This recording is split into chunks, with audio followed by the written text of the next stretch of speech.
Let me start out with this. The concept of natural rights and how they relate to our country's founding principles is very, very important, should be very important to everybody. The Declaration of Independence states that all men are created equal and are endowed by their Creator with unalienable rights. Those rights include life, liberty, and the pursuit of happiness. There's no guarantee of happiness. It's your right to pursue life, liberty, and happiness. These rights are not granted by the government, but rather they're inherent to all individuals by virtue of their humanity. You have these rights because you are a human being. You're not guaranteed happiness. You're not guaranteed wealth. You're not even guaranteed health.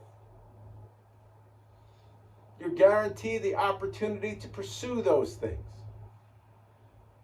It is crucial that these rights are protected by fair and just laws, which apply to all individuals equally without exception. But we must also recognize that government, while necessary to safeguard these rights, is also a dangerous institution that can easily infringe upon them. Some folks have said government may be the most dangerous invention mankind has ever come up with.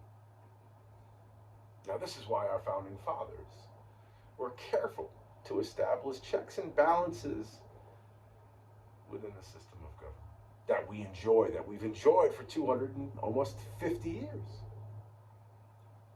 One of the greatest challenges of our country's founding fathers and the founding principles was the institution of slavery.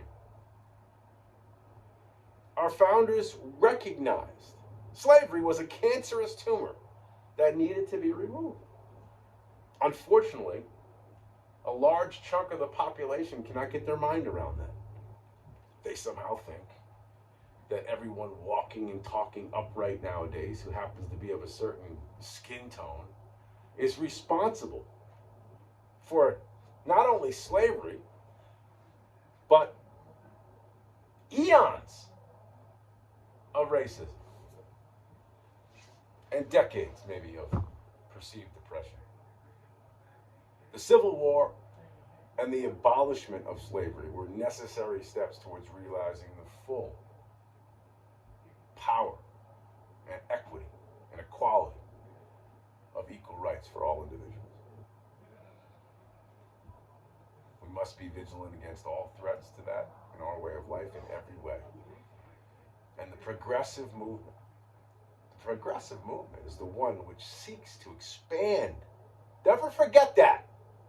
It's the progressive movement that seeks to expand government power and control and to strangle your individual liberties and your individual freedoms. Just from policy alone. Just look at it that way. It's the left, it's progressives that want to build a bigger government. Now, the conservatives or Republicans may talk the talk. The idea is, will they walk the walk? Because the talking of the talk is what they're trying to do, or at least some of them are trying to do.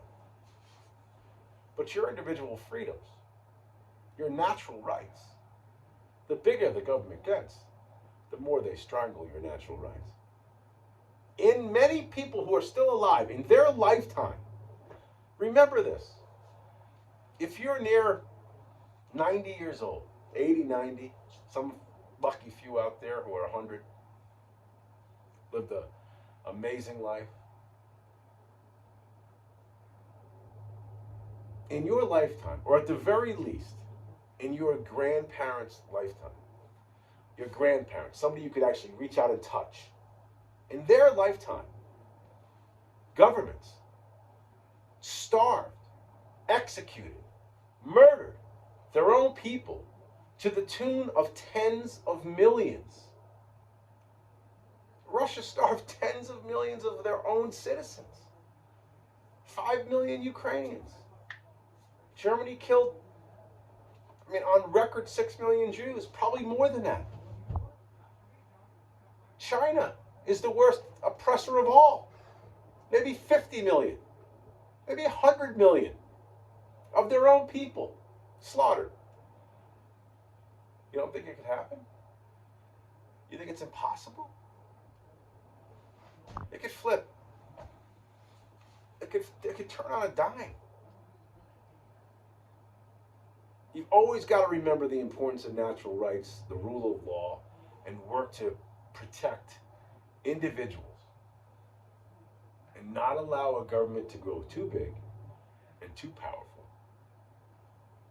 which is why the founding fathers, the brilliance of the Constitution of the United States of America and the rights that we have and the government does not, protects us, at least shields us, at least insulates us from that oppression. Yes, you have a right to defend yourself from a tyrannical government. If you don't think it can happen, just look to World War II. That's all. You only got to go back to the 40s. You don't have to go back much farther than that. So, on a day where Martin Luther King is celebrated, and we look back at the history of this country, let's be mindful of the dangers posed by government and strive to keep it accountable for what it serves, what it's supposed to do.